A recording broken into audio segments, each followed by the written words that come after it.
you highlight of all this package of measures, which is really important and relevant for us? Michael, I ask you first.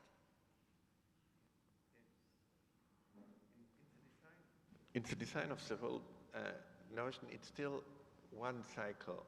And this is dangerous because it pollutes the biosphere.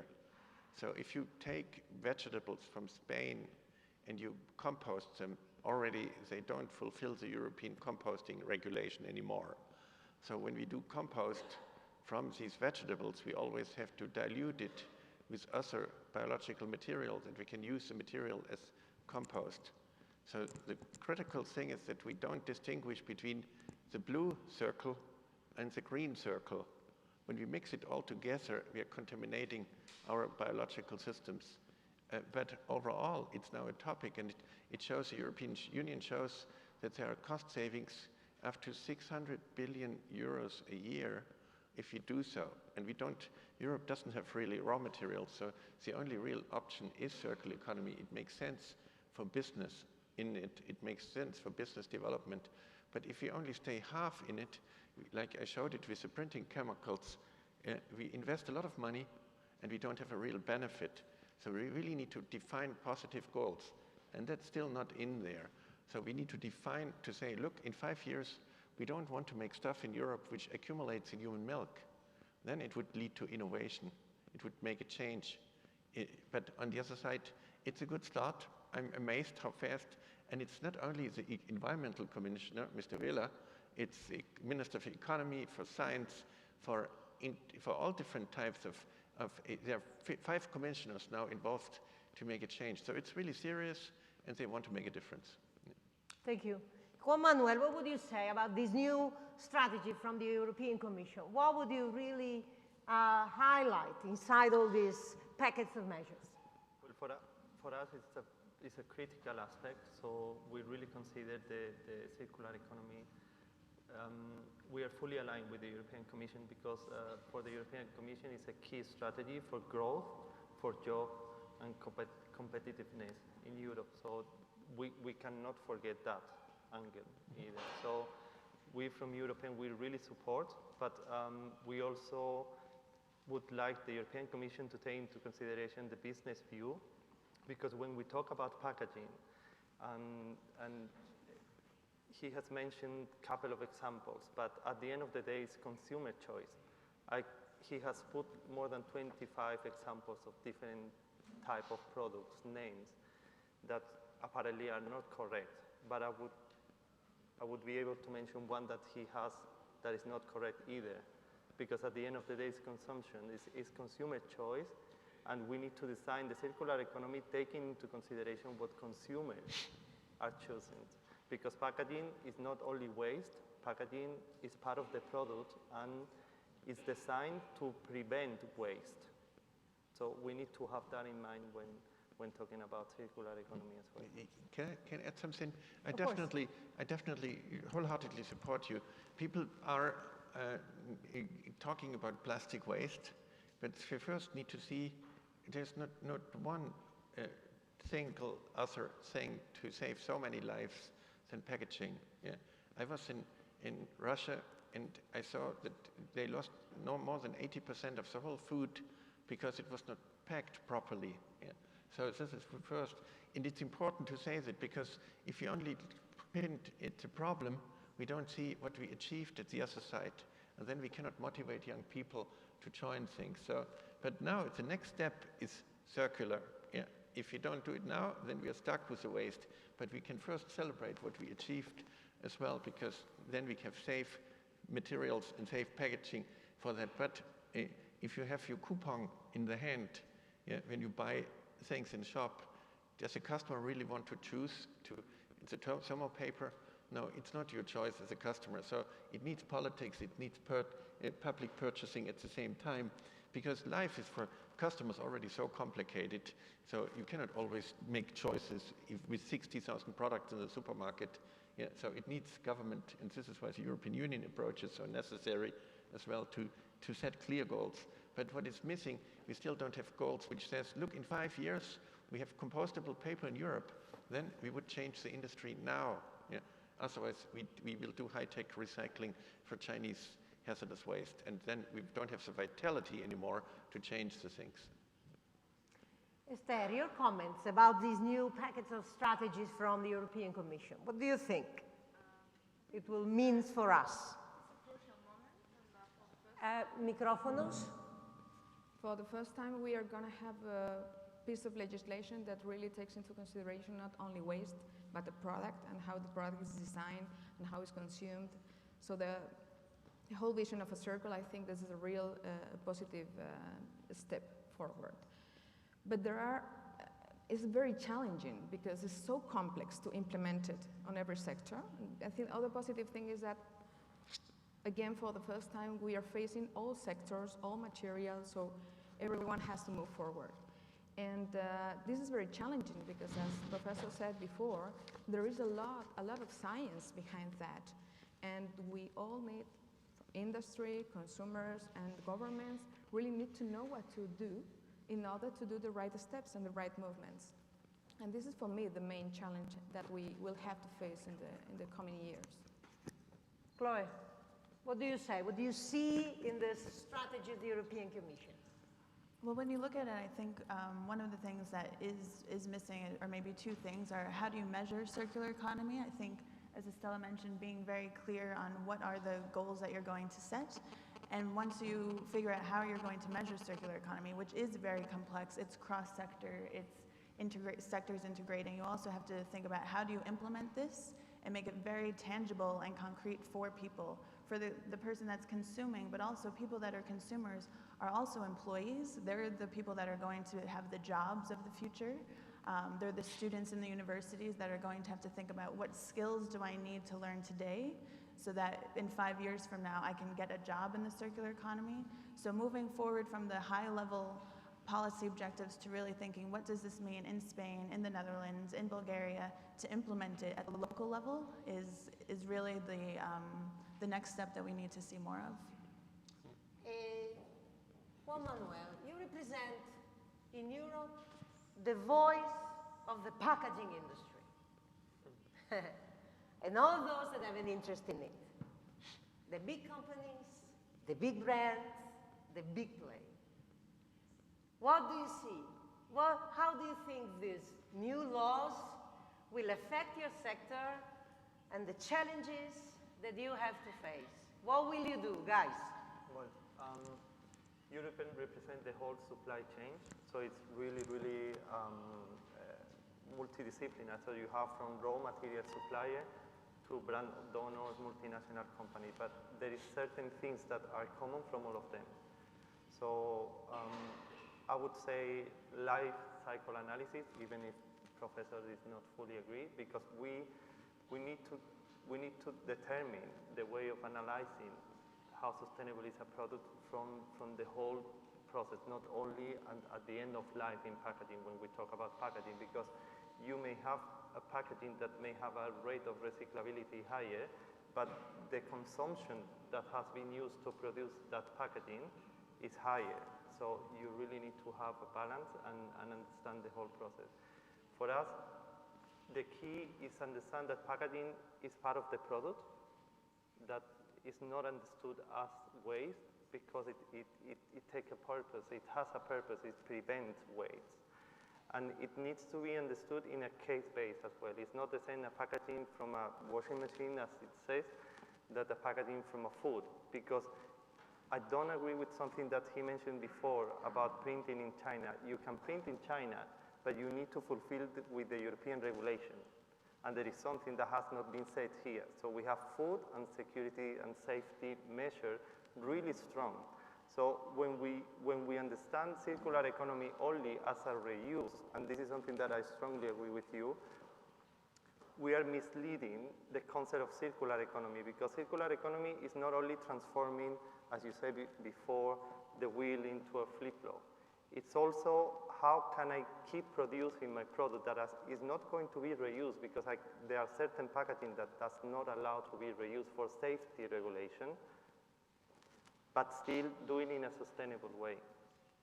And the last thing, and also the most important for us, is internal market.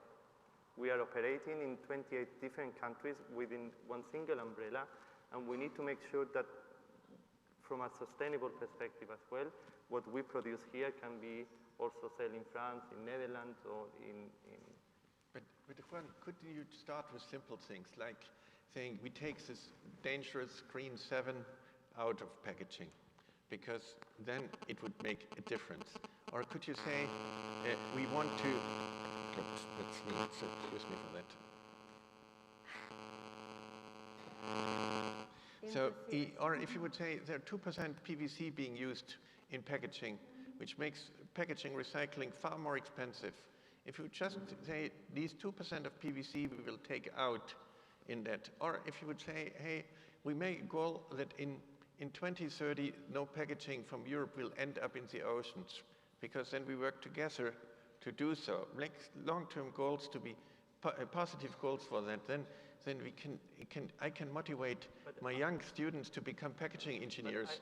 Right now, we don't get really smart people in designing packaging because this is terrible waste, and so we lose the innovation because you don't have real positive goals, and packaging is still increasing, and you don't do anything to make packaging really better for recycling. And what you told from the paper thing, it is that we have 90 chemicals in paper in China and 50 in Europe. This is not because of legislation, it's mostly because of people wanting to take out toxic things. So it's legal to print a catalog in China and to fly it into Madrid. So it's not illegal, but when you make a pizza out of it, you eat 1/3 of a business card with each pizza. And this is primitive packaging. So you can do things. And so where are the real tools and the real steps from your industry to make a change, really? But I think that it's, I mean, to be honest, I would like, I mean, I see two ways of having this panel. Mm-hmm. One is following his indication, and another one is putting the whole view. I'm happy with both. No, okay? We are here to share but our views. I tell you why, because I can also go into his speech and talk about, I mean, for me, I don't think you can make the combination, the connection between population and migration. They're completely different topics. From the government perspective, you're talking about completely different topics. So there are two levels of discussion, the emotional or the rational. Mm-hmm. Let's put the play. Okay, but let's do the rational one. We are here to do the rational one. Because I'm saying that we are not doing anything is not correct. Okay, we are doing our best to have the best packaging possible, okay? But we have one main goal. It needs to be safety for consumers, okay? So again, we are not producing anything that goes against law. Now, if you say, let's change the law, okay, let's do it, yeah? And let's do it, and let's try to participate in an inclusive, circular way. Not only taking, because for us, the problem that we see, one of the issues that we understand is like, we are trying to change the packaging system and put it in a more sustainable way. But consumer choice is not always the more sustainable one. And our boss is consumer. And we need to manage and educate consumers as well to make the best choice. He has an iPhone. It's the best, it's the most environmental iPhone, smartphone.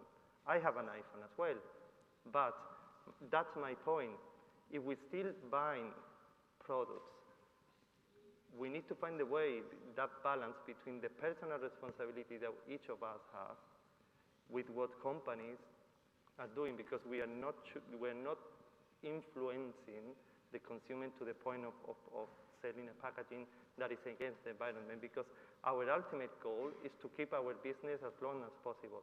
And let's also take into consideration that sustainability is job, is creation. There is nothing less sustainable than one person without having a job. And also, unemployment is not part of the nature. Okay, so we need to have a job. Yeah, and we need to do it in a sustainable way, and that is our principle. Well, this is very interesting because we are seeing in which way the circular economy is provoking a discussion and a vision from so different point of view, which is good, and which is what we wanted today. And let's continue. Esther, You know- what do you say? How this new regulation will affect your sector? Tell us more about what you do so the audience understands in which business you are, guys, and tell us in which way this new regulation will affect your activity. I will introduce EXPRA first. EXPRA is an umbrella organization that involves 23 EPR systems across Europe that take care of the recycling of packaging, household, commercial, and industrial packaging. So I represent EXPRA today, and a lot of people here also know me because I work in EcoEmbes, which is one of the members of EXPRA. For us, the most relevant of this discussion for the moment, because this is a long-term strategy, for the moment is the modification of the Directive of Packaging and Packaging Waste and the Waste Directive too. And one of the issues that are in the discussion are how far should the targets go. And this is something that is relevant because in the first proposal that the European Commission did last year, these targets were very ambitious, really ambitious, and very ambitious for some materials. And we have to take into consideration that we are 28 members states in Europe, and the directive really has to understand, has to be ambitious, but has to understand the situation and the reality of these member states. And in my view, they shouldn't, or they should avoid the idea of having a two-speed Europe in terms of waste management.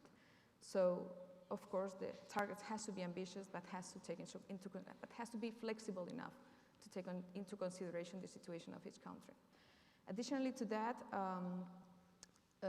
there are another issue which is not sexy at all, but is relevant, is how to measure these recycling targets. Is related to Chloe's said before, and because for the moment, countries are measuring recycling targets in a very different way. So first, we have to make it homogeneous, to make it comparable, we have to set up mechanism of control to really know what's going on each country and really set up good policies for the future.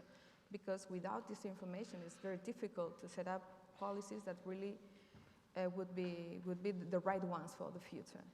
And the third point is related to how EPR systems operate in Europe. And we have proposed the Commission, and we hope they introduce this concept and the definition of EPR in the new legislation, because it really would help us for the future. And also, we are promoting a discussion, which I think is essential for the next year, which are the roles and responsibilities of all the agents involved on recycling of packaging, because industry by itself or governments by itself cannot do anything without citizens and the final holders of waste. So defining these roles and responsibility and really defining mechanisms that promote that every single stakeholder involved really move forward and move in the same direction. This is what is essential for us. Thank you very much. Chloe, what's your organization does? Which kind of organization is that? Please share that with the audience and tell us, what do you think about the implication of this new strategy in your environment, in your job, in the engagement of the audience, education of the public, and in which way we can bring all this packet of initiatives to the people? Great. So Circle Economy is a social enterprise based in Amsterdam in the Netherlands. We're a young organization. We have been around for only about 3 years now, and we focus on 3 main areas. We see cities as kind of vital drivers of the circular economy because by 2030, they predict that 70% of the population will live in cities. Already it's 50%. A lot of the political will, a lot of the innovation, a lot of the getting policies onto the ground happens in cities. So we're working with cities to figure out how best to implement the circular economy at that local level.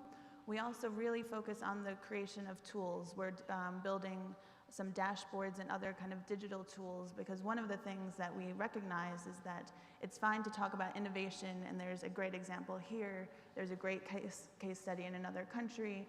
There's lots of great initiatives all over the world, but in order to really create massive change, you need to be able to scale up that innovation. You need to be able to put it online, put it into people's mobile phones, enable people to engage in the circular economy at a mass level. So we focus on the building of tools to really enable these innovations to scale and eventually become mainstream. I think innovation is great, but in 5 years we would want what we call innovation today to be normal, to be nothing special that you think about.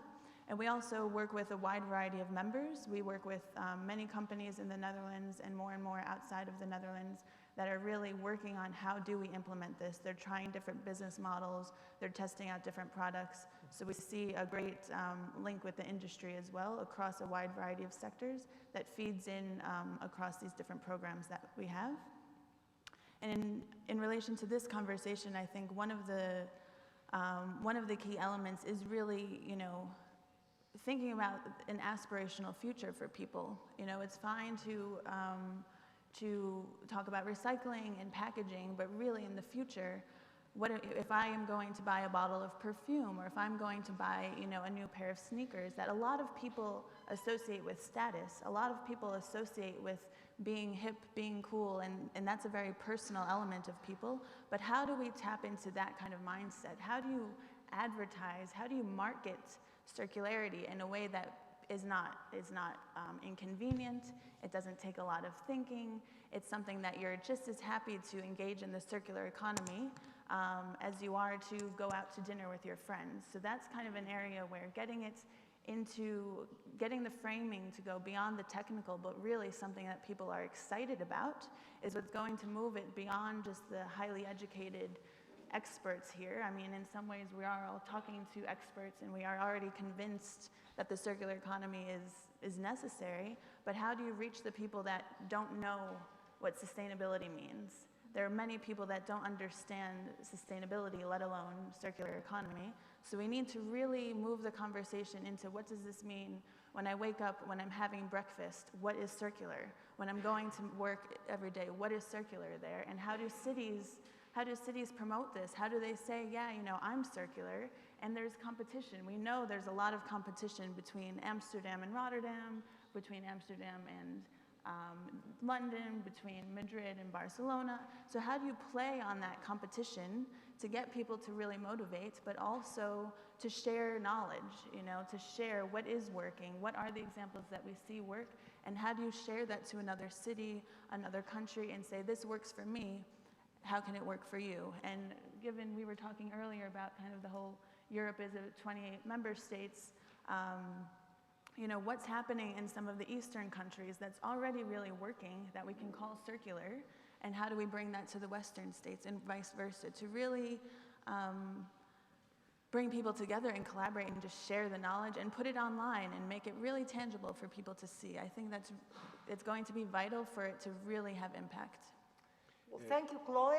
I think we have a unique opportunity here because we have on stage 4 major specialists in their areas, and I would love to open the discussion with all of you if we have the microphones ready for the audience. Do we have the microphones ready for the audience? Do we have the microphones ready? Who is hanging their microphones? Come over.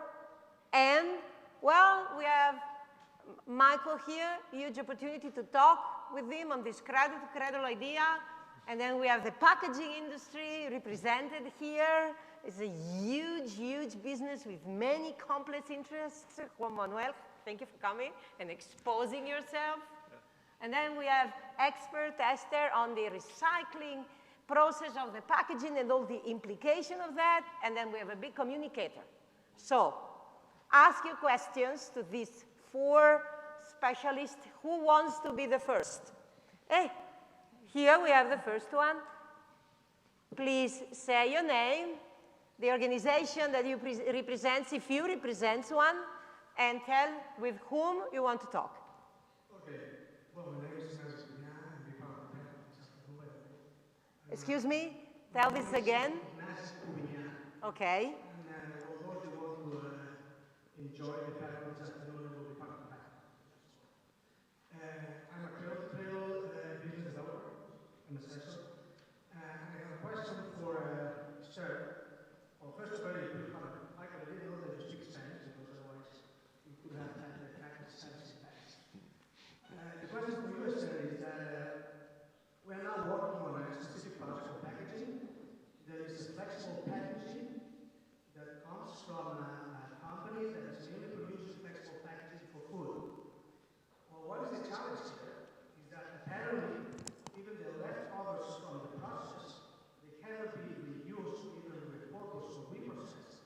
because the company produces flexible packaging for food. So anything that has been designed for food cannot be recycled either way, apparently from the European law. Is this really the way we want to promote the circular? I mean, by the way, this comment is coming from manufacturing company. I think we need to clarify these kind of things, otherwise we are not really promoting the right, the right design. Esther? Yes. Concerning your question about this. I don't think the microphone of Esther is working. Is it working? I don't know. Yeah. Do you listen to me? Yeah. I will try to speak louder. Please, a little bit louder will help. Will expand my voice. Expand your voice. Yes, I will. Concerning your question about flexible packaging and the recyclability and how to, and especially within the food sector, I think this is one of the challenges of our sector for the coming years. But can you tell us what the flexible packaging is? Because maybe we not for all of us example, we know about flexible packaging is a packaging you use for the lettuce you buy in the supermarket and you put it directly on your salad every night. So this is flexible packaging. Okay, thank you. Usually they are multi-layer because they have to be characteristics that allow the product to preserve properly.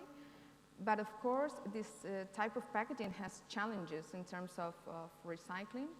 And this is one of the things that need to be solved in the coming years. So it's necessary to make innovation within the recycling processes in order to, to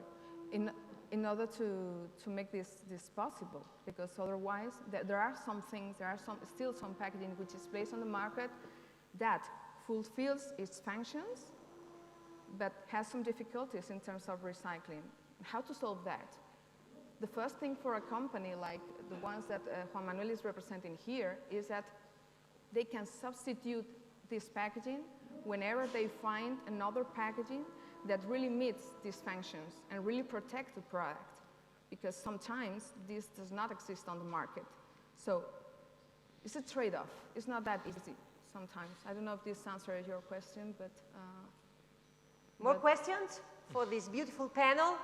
We have a couple of them in this area, and then there is this gentleman in the second row. 1, 2, 3. Buenos días, mi nombre es Jesús Felipe Gallego, soy presidente del Instituto de la Sostenibilidad Turística. President of the Institute of the Touristic, que es una unidad de negocio de mi empresa que se dedica a la aplicación del desarrollo sostenible en el turismo y especialmente en hoteles. Nosotros tenemos una norma de aplicación para los hoteles, es una norma que se llama Hoteles Eficientes Sostenibles, una marca de garantía registrada que tiene 1.600 indicadores.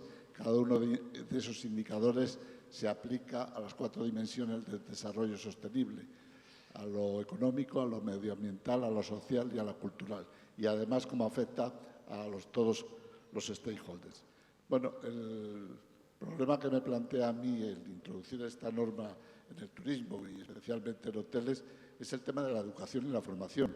Y yo no he oído aquí nada de educación, solo he oído de que bueno, esto es a largo plazo. Bueno, en mi experiencia yo creo que esto tiene que empezar en las escuelas. ¿Cómo se va a explicar la economía circular si a los futuros consumidores no se les explica lo que es? Gracias. ¿Para quién es la pregunta? ¿Para quién la quiere hacer? Bueno, para todos. Well, he's asking about, for Chloe, he's asking about, there are a lot of challenges, this is long term, it's a complex thing, but who will be teaching this in schools? Because these need to be taught in schools if we want to reach anything in this circular economy. So when do we start to teach this in schools? Perdón, mi experiencia de Tucradel es un hotel que hay en la Costa Brava, que me parece que la construcción se ha ido siguiendo esa norma, por lo menos ellos lo dicen, lo único que yo conozco en España. He's saying that his only experience with the Cradle Hotel is one hotel in Costa Brava. But anyway, let's go back to this school and education issue, which is pretty important. Who wants to say something about that? Who will teach this in schools? How do we make this possible? Michael. So first of all, we should not delegate things which we can do now to our children. Yeah, I was just at the children's parliament, and there were 10-year-old children crying and said, "What did you do to our future? Yeah, and how can you do this to us?" Yeah, no, we achieved, and I agree with you, we achieved so many things. We now can learn from it, and we can make changes. So we should not take our children as hostages for things which we can do. Today, we can agree with the European packaging industry that paper will be compostable in 5 years. Do we need children for that? No. We can do it. Today, we can agree that we want to have leather compostable. Do we need children for that? Do we need to educate for that? We have the expertise. And the definition of sustainable development is a very poor one. It says to meet the needs of the present generation without compromising the needs of the future ones. How sad. You come home and tell your children you don't want to compromise the needs of the future ones. You don't want to be bad for them.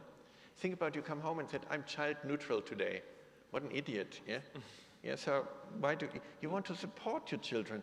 And I think there are a lot of internet communities, CradleNet, Cradle People, Cradle Supporters, Cradle to Cradle e.V., which has education programs, all of this. So you can have this and you can see this, but on the other side, for things which we can fix now, we should not wait for the children. So the Netherlands they have the clear goal in 2025, there will be no phosphorus imported, no fertilizer anymore because the Netherlands will recover phosphate. So what about leather industry here? Well, you don't need children for that. And look, if you make children's life so complicated, the children just have the right to enjoy life. Yeah? So we should not take the northern approach in Sweden and make a global standard out of it. When it's dark and cold, etc., you need to educate people permanently just that they survive the winter. Yeah, but this is not the global situation. I agree with you that the children need to learn things about it and they can practice things as well. And there is, if you want to see that, there is in southern Germany a museum for the children, and you can copy this, which shows as well, because we need young engineers and scientists to join in that. And you can see it, you can get the address in southern Germany, close to Stuttgart, a museum for children, which is only designed for children, that they can learn how the future can look like, but in a positive way, not about the end of the planet and what type of things, because children have the right to enjoy life and to be welcome on this planet, not to be a little less bad. Yeah. Who has one? Chloe, please. And I'll just add two things to what Michael said. I think one of the realities is that it's already happening. You see universities across Europe, also in the United States and in other parts of the world, that are already teaching circular economy. It's industrial ecology. You see more and more MBA programs, so people that want to study business are studying the sustainability of entrepreneurship. They're studying circular business models. One of our colleagues just left our organization to go pursue a PhD in circular business modeling, essentially, so it is already happening. But one thing I think we need to be aware of is not to silo circular economy as something special, but really make sure that the principles of the circular economy, of the two techno and biospheres, are implemented across university, high school, elementary school. I mean, it's business, it's farming, it's car mechanics, it's teaching. I mean, we have to be careful not to say, well, I'm an expert in circular economy. You're an expert in how you apply circular economy principles across a wide variety of aspects of life. And that is also happening. You'll see more and more university students are saying, I don't only want to make money, I want to do something positive with my life. I mean, it's true. The next generation is already here. They are starting jobs, they're graduating from university. The next generation that we've been talking about for eons is already working. They're already excited and ready to go. We just need to make sure that the opportunities are there for them to engage in, and they don't just think that money is the only way to move forward, because we're seeing innovation and also disruptive innovation. I know we're talking about packaging, and one of the questions I had for the panelists, if that's okay, was we were talking about iPhones. I think we all have iPhones here, but also when I go to the supermarket, what is better? Is it better for me to buy a bag of lettuce, which I buy because it's convenient and it's easy and I can just open it and dump it out and my salad is ready? Or is it better for me to buy a head of lettuce and some peppers and actually cut them and not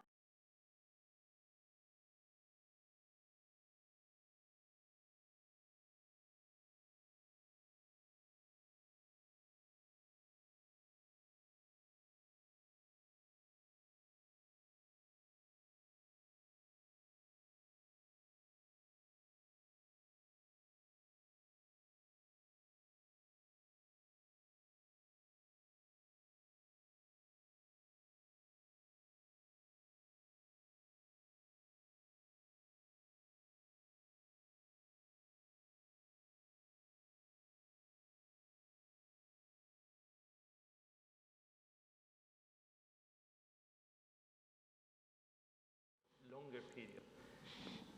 Society is evolving. We are less in the family, we have less time to cook, we have things in the fridge for more time. So it's what I mentioned before. There is a trend also that the packaging is a function that you need to fulfill. The link and the future, and one of the biggest challenge, I agree with you, is the fact of connecting producer with end of life, waste management business.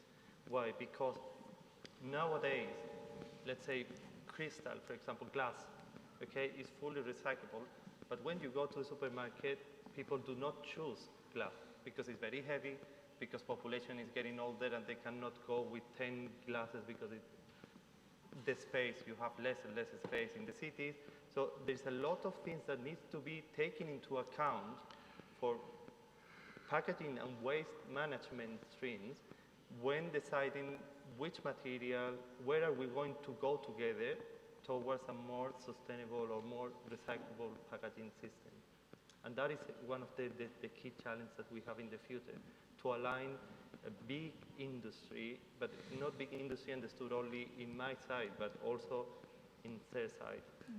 Esther, do you want to add something on these education and school things? Yes, I think something that we have to achieve in the coming years is to upgrade environment in the head of the consumers.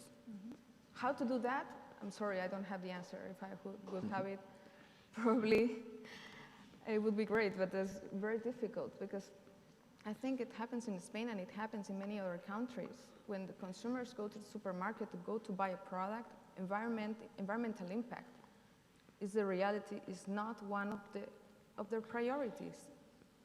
So this is difficult. And let me just one second. Very briefly, because we have many people to listen to. But I think it's very important what you, Esther, had mentioned. So wherever you take and study or research on market research, they say majority of the population choose environmental as one of the highest concepts when buying, but in reality, that is not one of the key. They still look for price, for quality, so that is the imbalance, and that is where education needs to go, and we all, and I'm missing here another chairs with also government, because we have industry, we have research, we have think tank, and government is the other pillar for that education that we were talking before. Thank you.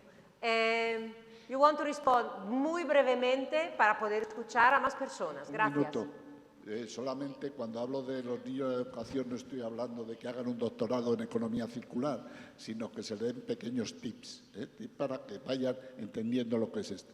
Y luego decirle que en España hay 450.000 empresas turísticas y 2 millones de trabajadores en bares, restaurantes, hoteles, etc. Entonces yo le quería preguntar cómo se llega a estos, o cómo les llega a ellos la economía circular. Pero escuchemos también otra pregunta de este caballero que también había levantado la mano. ¿Había alguien más ahí? Bien. No sé el orden cuál era. ¿Quién? Adelante. No? No. Can you hear me now? Yeah. Hi, my name is Marcio Viegas from Sustain. I have 3 points or 3 questions moving from technical to communication, a more holistic view about the circular economy. First, the technical side. We didn't hear much about life cycle assessment, only once, I think, by you. How come you discuss circular economy without assessing the life cycle impacts of products and service. So this is something we miss in this discussion, and not just at this conference. There is no circular economy without life cycle assessment. If you do not really understand the impacts, as the example you gave, maybe it's better not to recycle some materials than to spread this material around the planet in a worse way. So that's my first point about life cycle assessment. The question is for Michael? To the panel. For all of them, I see. And then? On consumer maybe choice. collect some questions. Yes. On consumer choice, this is a dilemma I think we all have. Do we have time to let consumers choose what's better? Maybe it's not better to impose or to mandate some bits of circular economy, because this is what's happening with plastic bags at supermarkets. Many cities are now mandated, it's forbidden, and it's working. And after 2 years, people are happy. Yeah, that's great. But at the beginning, you ask people, would you trade? Would you stop using a plastic bag? They say, no, this is so convenient that I don't want to stop. So my question is, shall we impose circular economy in a way? And the last point is about a more holistic view on circular economy. You may know about the Sustainable Development Goals, which have just been approved last month in New York. And there's this SDG 12 about sustainable consumption and production. How do you see the circular economy within the Sustainable Development Goals framework? By the way, circular economy is not mentioned at all in the SDGs. And then in a more holistic view, circular economy versus sustainable development. Because it's nice to say that everything coming from China is horrible, but they need to grow. And they are growing, by the way. Thank you. Let's collect more questions, a couple of more, 1 and 2, and we continue. Tell us your name. Hi, I'm Sharam Yalda from Finova Foundation. Speak up, speak up. Sharam We cannot hear Yalda you. from Finova Foundation in Brussels. My question was, I think the point you raised, Michael, about policy is very important, because we have a lot of products that are innovatively, have the solution, but there are policies or interest groups that are actually preventing things coming into the market. We have examples of that.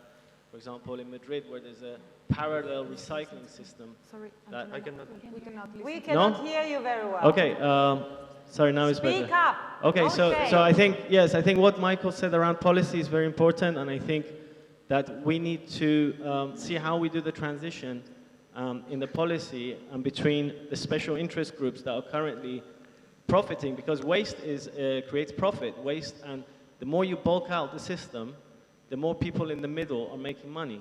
So, all these people, if you go into a big company, for example, the processes are so inefficient because there's so many interest groups that eventually make this into some kind of a monster. And I think that, the question of policy and the transition from getting from where we want to get to, from where we are to where we want to get to, is, how do we incentivize the old school, to actually be able to make this transition, to divest from the, because we know that there's a lot of value in ecology, and to do the accounting in a different way, so that if you send a paper to China to get recycled, it actually costs more than actually what's happening now, where it's cheaper to send the paper to China to get recycled by ship, than actually doing it locally sometimes.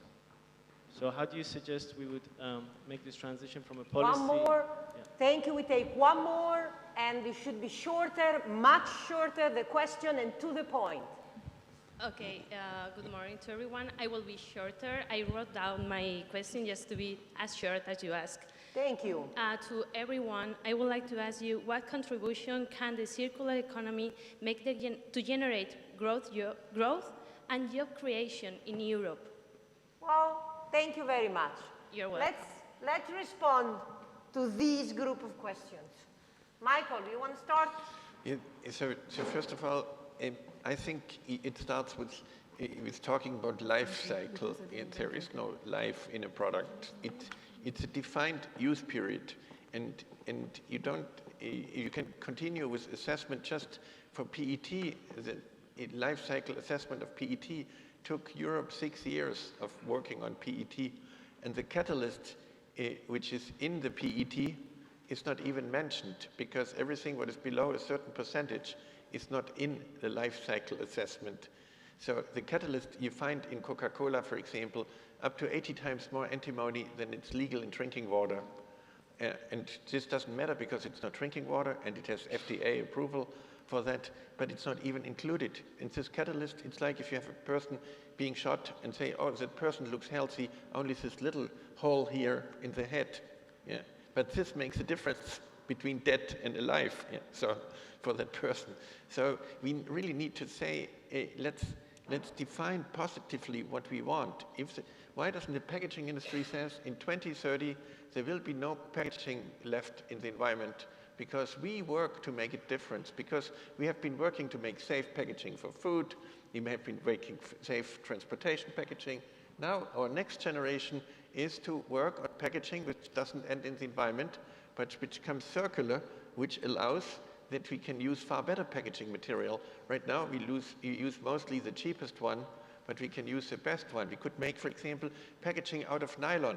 Nylon would be elegant, but it's too expensive when you use it just for packaging. But when you use it across the industry, today in a carpet, tomorrow in a packaging, the next time in the car component, then it makes sense to do a nutrient management with the packaging. But therefore, the industry needs to come up. You cannot wait for the government to do so. The industry has the expertise about the materials. And when you do so, sure, it generates growth. And I don't want to blame the people in other countries for that. But if we don't make the blueprint, we cannot make a change. If you look at the internet, the company Good Baby, we work with them, and they changed the whole company till 2020 into cradle to cradle. Good Baby makes more baby things that there are babies on this planet. And you can see a video, Good Baby, cradle to cradle. You see how they plan it to change till 2020. But if we don't do it here, why should they do it in China? So we need to make the blueprint that they can change it. Otherwise, they will need another 40, 30 years of blame and shame and environmental debate as well. And we don't have that time. We need to change now. Who else wants to pick about the question that you heard from Manuel?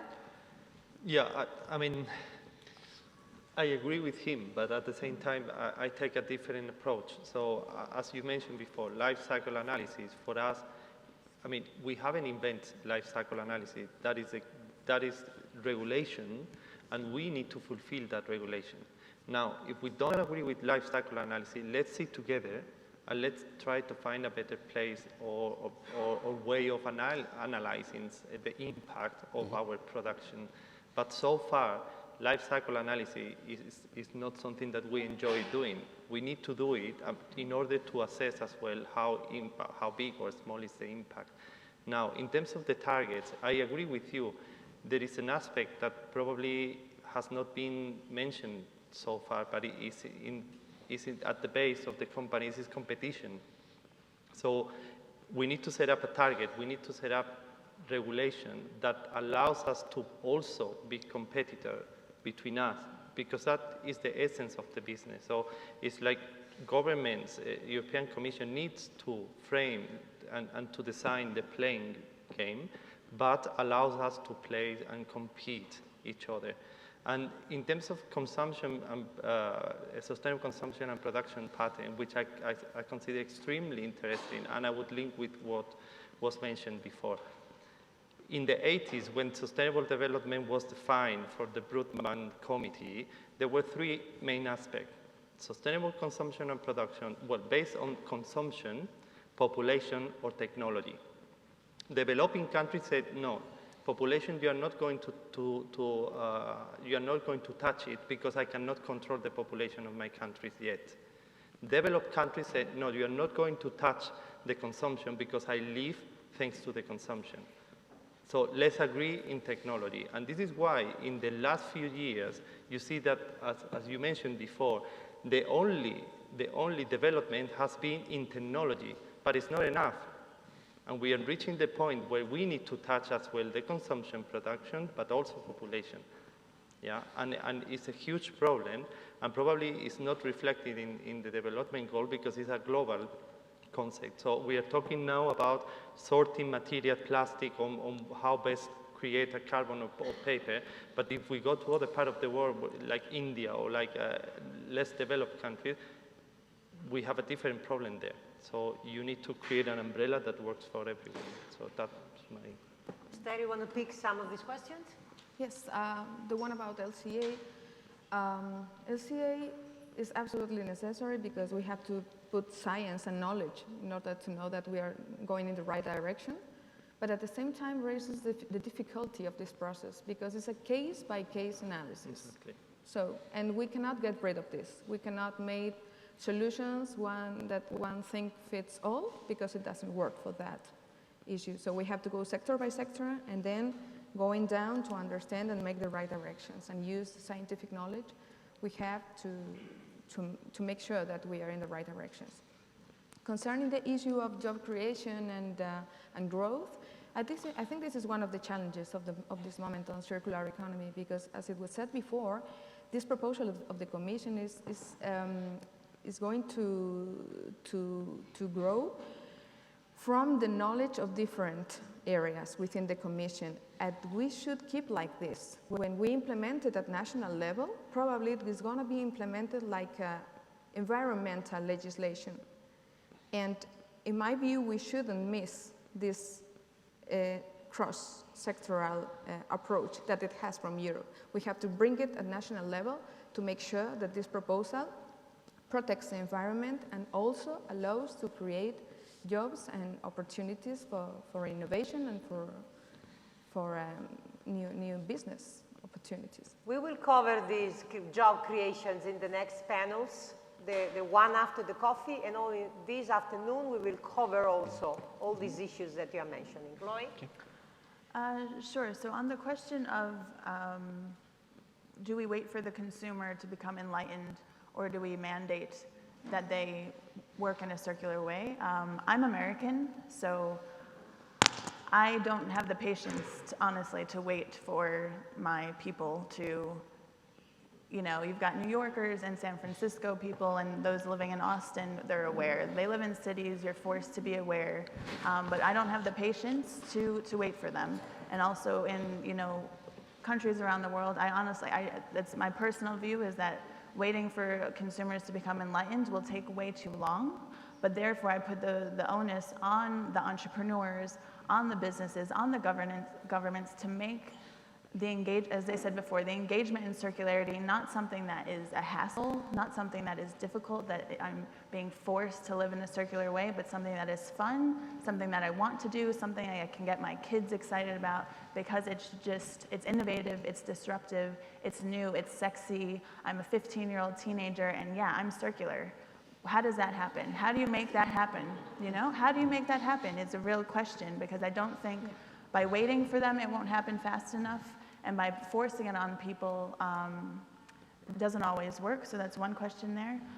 Regarding the fact that the term circular economy is not listed in the Sustainable Development Goals, honestly, I don't mind. I think we need to be careful about having this is circular and that's sustainable and this is green and this is, you know, as long as the effect is circular, I think that's the most part. So getting back to impact. And although it's not mentioned in the Sustainable Development Goals, the Pope mentioned circular economy and circular ways of living in his encyclical on the environment a few months ago. And you think about who's listening to the Pope, you have billions of people listening there. So I thought that was a huge win for the whole sector in and of itself. And in terms of growth, I think we do need to be careful about having the circular economy being this kind of flag for growth. I think we've seen a lot of numbers about billions of euros in Europe will be created by the circular economy and 40,000 jobs will be created in the Netherlands alone. But we need to be careful about linking circular economy and growth because I think that's a dangerous, well, maybe not dangerous, but it's a path forward that can easily be taken over by the large companies that have other invested interests. And those entrepreneurs, the citizens, we're talking about thriving, again, not sustaining our lives, but really thriving. And how do you do that without having to worry about making more and more and more and more money. So that's maybe a little controversial and we work with many companies, and this is always a tension. You know, do you want to have impact or do you want to make money? And it's great if you can do that at the same time, but it's not always possible. Let's take 3 last questions, half a minute each question, and then we will have fast answer and we will close. Three questions, half a minute each. Este caballero en la segunda fila lleva tiempo esperándolo, gracias. Ese señor, ¿quién más hay? Y aquí hay uno. ¿La hemos visto? Adelante, go. Soy Iñaki Susaeta, vengo de IOBE. IOBE es la Sociedad Pública de Gestión Ambiental del Gobierno Vasco.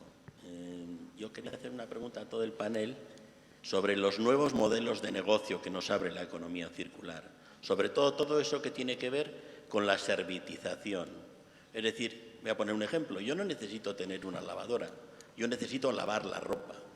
Todo eso exactamente, ¿cómo se va a integrar en el paquete de economía circular que entendemos a 1 de diciembre va a presentar la Comisión? Gracias. Segunda. Jesús Pérez, de ISTA, Comisiones Obreras. Una pregunta para... Alto, no seas tímido, don't be shy. Una pregunta para Michael. ¿Es posible la economía circular sin producción limpia? Sin producción limpia. Sin producción limpia. ¿Y la tercera? Hola, soy Marta Fernández, estudiante de la Universidad de Málaga, y hemos hablado antes de la creación de empleo, hemos hablado antes de la educación.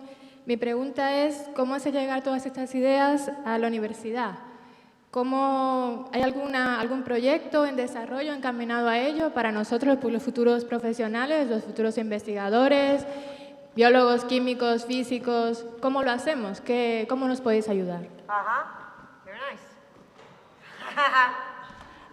Okay, we bring this to university. We have spoken about schools. We have spoken about many other things. But what about university? The implication of circular economy in university.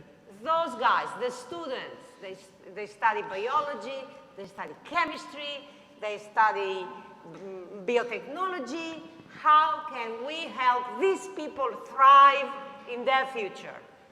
Answers. And then we had in which way the circular economy is related with sharing the economy of civilization. I don't need to buy a tape recorder. What I need to do is to record a tape. So maybe things are changing also because people now want to have services, not necessarily products. Who wants to answer to whom? And we are closing, so we find the answers to perfectly close this very interesting panel. I would like to answer the question about the universities. I think this is something that needs to be done at national level. The European Union is not going to tell us how to implement it. So this is something that we had to decide here in our country. And I definitely think that the university has a role to play, because we are talking about new type of jobs, job creation, innovation, but this has to come from schools, from kids and teenagers, but from university. It's essential, under my point of view, that circular economy would be implemented in the university, I think in a cross-sectoral way, because no matter if you are studying physics or, it's not only a scientific approach. I mean, probably people that study in history do not have to think about circular economy, but an engineer, but a chemist, physics, mathematics will, of course, have to have this in mind and keep it in their minds whenever they become professionals, and they will have to design products, and they will have to design processes. The idea is that everything has to be circular thinking in the coming years. So your role is essential, definitely. Michael? Good. So first of all, coming back to your question, there is no circular economy without designing products for circular economy. Otherwise, it's just a down-circular economy, and it contaminates all the environment. But I want to tell you, the book Cradle to Cradle has been translated first by students here in this country. There's not one design school which is not teaching Cradle to Cradle now. So all the design schools are teaching it. And coming back on your tourist thing, just the family who did this hotel, Flusha, which owns as well Camper, it runs a travel agency with 10,000 people. And sure, it tells the family to multiply this cradle-to-cradle hotel in a way that people see this, that it's not just a nice prototype. Coming on the question of services, in Basque, you have the Mondragon company, it's collaborative, and they could do washing machines as services immediately in that. When I analyzed the TV set as a student, I asked a simple question. I said, do you want to own 4,360 different chemicals, or do you want to watch TV? At that time, I was claimed to be a communist because I was questioning the ownership. But why don't you do it from now, from today? And you say, look, when I go to the supermarket, I ask people for the packaging, for all the other stuff. Can I put it in my compost? Can I burn it in my fireplace without a filter as a real fuel? Or do you take it back?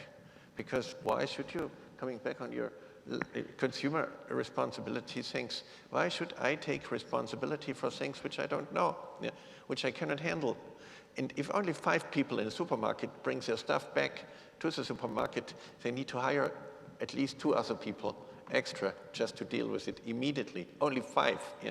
So because the situation is so complex, if only 5 people make a difference, the supermarket needs to react. So why should we leave it to the terrorists to make a negative difference when we can make positive differences by doing so? And I beg you, why don't you go back? You have children who go to school classes that the books in our school should be compostable. Yeah, then you make a difference.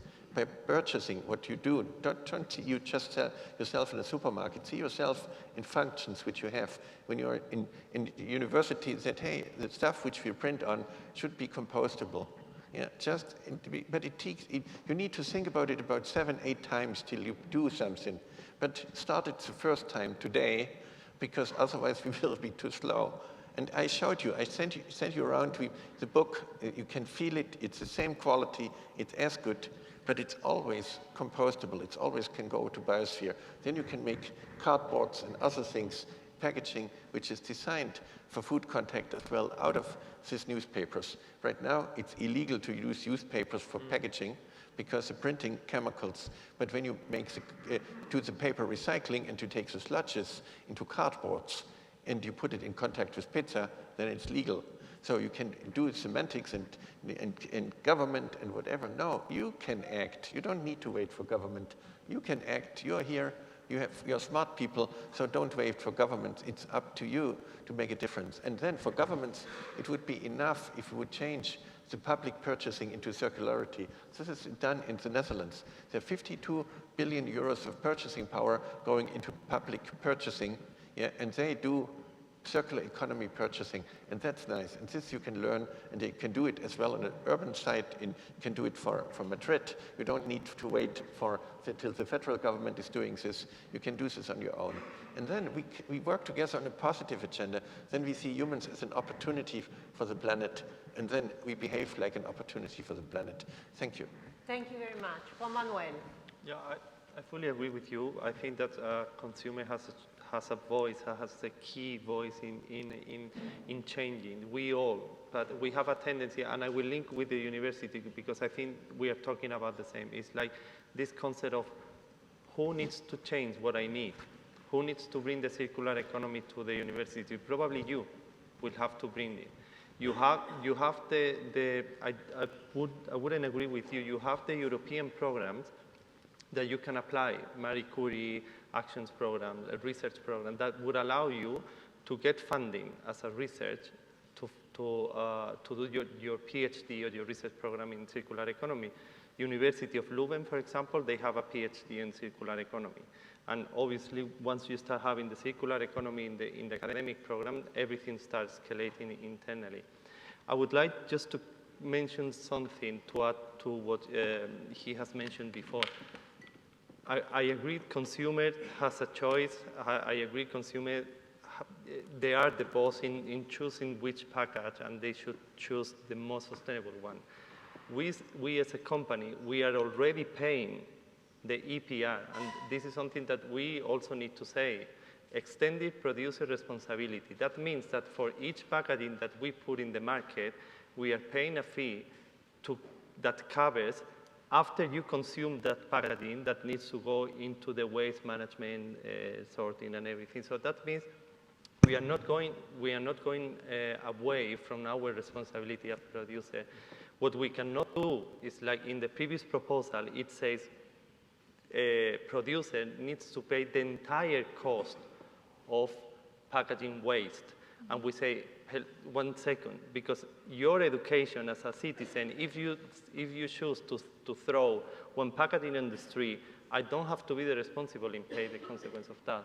So it needs to be a shared responsibility, and this is where we were talking before. Extended producer responsibility is a very big mechanism that can guide governments to combine and say, okay, let's make this type of raw material more recyclable, and let's penalize, let's ban the other, so that industry need to go in that direction. And I think this is what the circular economy in this new proposal is about to Chloe, the perfect closing words. Whew, no pressure. I think when you look at the package, the strategy, one of the lines that it states is that the reason why the European Union is moving towards the circular economy package is to protect itself from, the fact that there are critical raw materials and price fluctuations of those materials. So it's a very macro level issue that is driving a lot of this conversation from, years ago. And that's linked to circular economy because one of the things we're really talking about is resiliency. The linear model, if you take one peg out of your linear model, the model falls apart in theory. And here with circularity, we're talking about connecting people in ways that we can't really imagine yet to bring greater resiliency to companies, to governments, to people, to communities. And to the question about the sharing economy, I think they're absolutely linked because I don't think we yet realize going back to innovation, we don't yet realize what is really possible in terms of new business models and how we will be connected. We saw in many countries in Africa, they do not have phone towers because they leapfrogged over the building of infrastructure for telecommunication. And that was really disruptive for the industry and really exciting. And I think those are the types of future possibilities that we'll see more and more. Business models and innovations and the way we're all connected that we can't really imagine yet. And so that goes to universities just trying new things, that goes to being curious and, trying Airbnb over a hotel. It's the sharing economy, it's circular, it's finding value in places where otherwise value wasn't seen before. So that's where I'll end it. I hope that. It's a very nice way of ending. Thank you, Chloe. Thank you, everybody else in this wonderful panel. Thank you so much.